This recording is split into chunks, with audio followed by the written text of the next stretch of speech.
குஜராத்திலிருந்து மும்பை பெறப்பட்ட விமானத்தில் முன்புற டயர் கழற்றதால் பரபரப்பு. மும்பை விமான நிலையத்தில் விமானம் பாதுகாப்பாக தரையிறக்கப்பட்டதால் பயணிகள் நிம்மதி.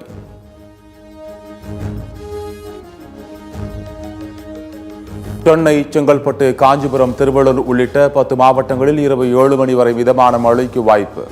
சென்னை மண்டல வானிலை ஆய்வு மையம் கணிப்பு.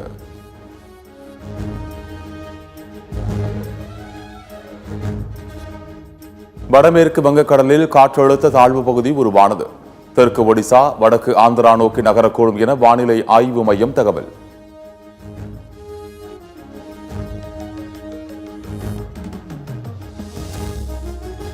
மயிலாடுதுறை, கடலூர், விழுப்புரம், புதுச்சேரியில் இன்று கனமழைக்கு வாய்ப்பு. சென்னையில் இன்றும் நாளையும் மிதமான மழைக்கு வாய்ப்பு என வானிலை மையம் தகவல்.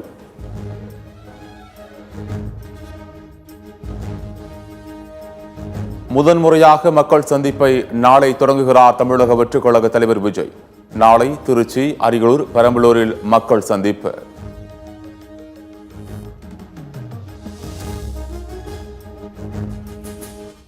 தாவேகவின் மக்கள் சந்திப்பு நிகழ்ச்சிகளுக்கு நிபந்தனைகளுடன் காவல்துறை அனுமதி. எந்த அரசியல் தலைவருக்கும் செய்யாத வகையில் மக்கள் சந்திப்பு சார்ந்த பாதுகாப்பு நிபந்தனைகளை தாவேக மீது மட்டும் காவல்துறை விதிப்பதாக விஜய் குற்றச்சாட்டு.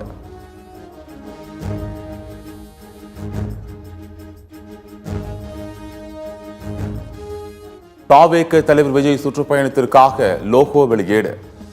உங்கள் விஜய் நான் வரேன் என்ற தலைப்பு லட்சணை வெளியிட்டது தமிழக வெற்றிக் கழகம்.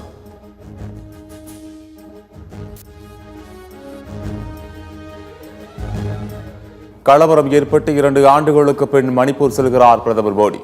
சுமார் 8500 கோடி மதிப்பிலான வளர்ச்சி திட்டங்களை தொடங்கி வைக்கிறார்.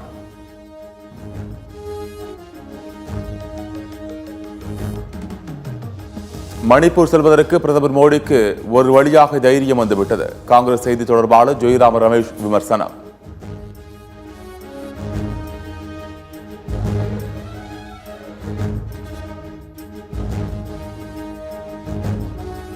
டெல்லி உயர்நீதிமன்றத்திற்கு வெடிகுண்டு மிரட்டல் விடுக்கப்பட்ட நிலையில் நீதிமன்றம் முழுவதும் வெடிகுண்டு சோதனை. சோதனையில் வெடிகுண்டு இல்லை என உறுதி செய்த பின் மீண்டும் உயர்நீதிமன்ற பணிகள் தொடக்கம்.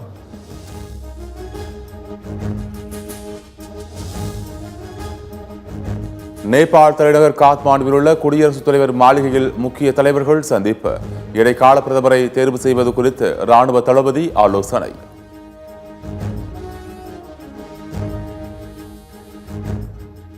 நேபாளில் வன்முறையில் உயிரிழந்தவர்களின் உடல்கள் உறவினர்களிடம் ஒப்படைப்பு. கண்ணீர் மல்க உடல்களை பெற்றுக் கொள்ளும் உறவினர்கள்.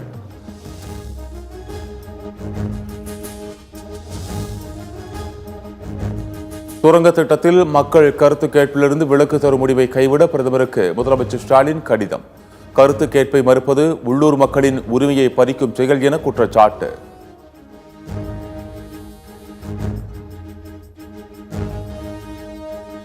திருப்பூரில் தொழிலை மீட்பதற்கு திமுக எம்பிக்கள் மௌனம் சாதிப்பது ஏன்? எதிர்க்கட்சித் தலைவர் எடப்பாடி பழனிசாமி கேள்வி.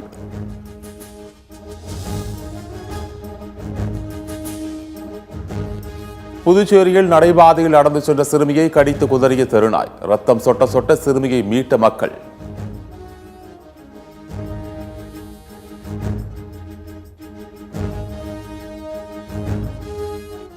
ஈரோடு மாவட்டம் கோபிச்செட்டிப்பாளையத்தில் கே.ஏ. செங்கோட்டையனுடன் ஆதரவாளர்கள் சந்திப்பு. கோபி, அந்தியூர் உள்ளிட்ட பகுதிகளில் இருந்து வந்த நிர்வாகிகளுடன் ஆலோசனை.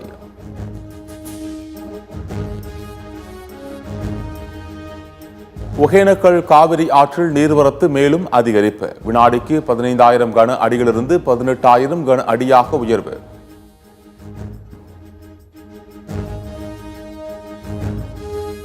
பணி நிரந்தரம் கேட்டு தூய்மை பணியாளர்களின் தொடர் போராட்டம். சென்னை காவல் ஆணையரகம் முன் போராட்டத்தில் ஈடுபட்ட தூய்மை பணியாளர்கள் கைது.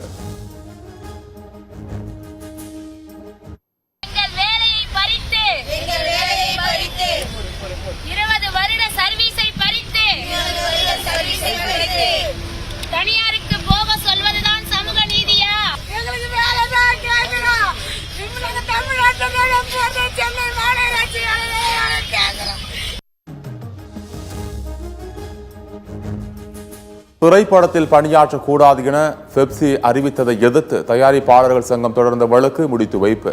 ஓய்வு பெற்ற நீதிபதி கோவிந்தராஜன் மத்தியஸ்தம் செய்ததில் ஏற்பட்ட தீர்வு.